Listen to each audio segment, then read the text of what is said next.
Salut les bleeders, ici Attends, ça tourne? Ah oui, je suis con.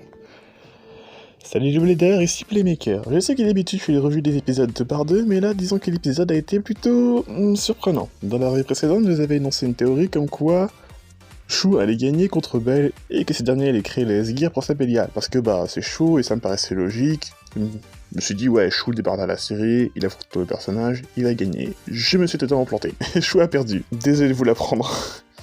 J'ai eu la chance, ou le malheur, de regarder l'épisode avec des fans anglophones.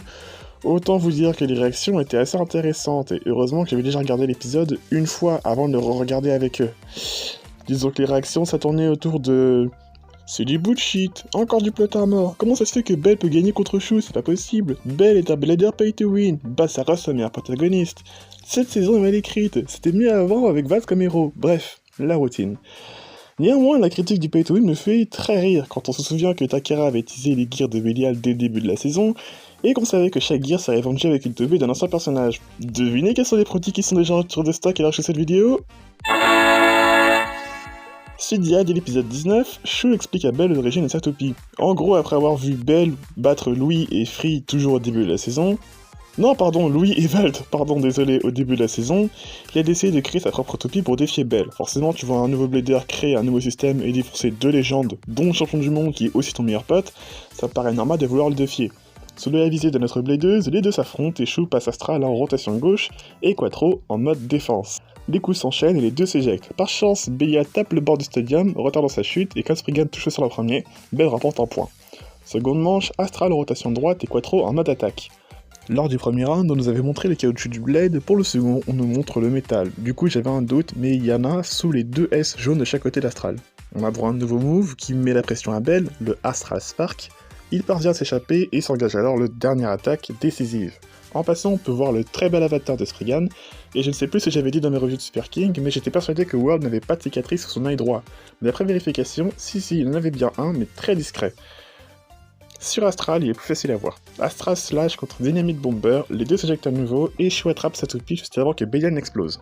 Un truc qui me fait rire, c'est que pas mal de gens ont fait la même remarque que Bell. Mais diable, pourquoi Shu attrapait sa toupie, il aurait pu gagner. Déjà pour éviter qu'il s'apprenne en pleine figure, encore j'ai envie de dire, et surtout parce qu'il savait que Spriggan allait exploser. On le voit ouvrir sa main et sa toupie exploser juste après.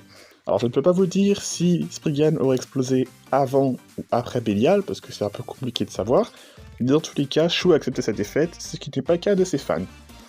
Cependant, déjà Bell n'est pas satisfait de sa victoire, et surtout, il ressent toute la pression que Shu exerce sur lui. Un effet visuel qu'on avait déjà vu dans Super King avec Valt, mais tu sais, j'ai oublié pour quel épisode c'était.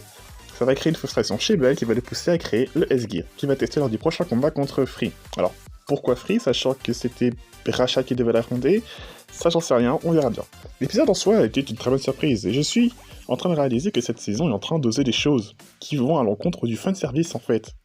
Genre, ok, il y a les anciens personnages, mais à côté, Val perd contre le nouveau personnage lors de son premier combat, on a un autre personnage qui a aussi une nouvelle Kiri, on a un personnage féminin dans le casting principal, et Shu perd lors de son premier combat contre un nouveau personnage aussi, chose qui n'était jamais arrivée d'ailleurs. Ça fait beaucoup d'éléments qui cassent les codes de l'anime, et c'est anciennement 20 épisodes. Je sais pas où ça va mener, mais ça devient extrêmement intéressant.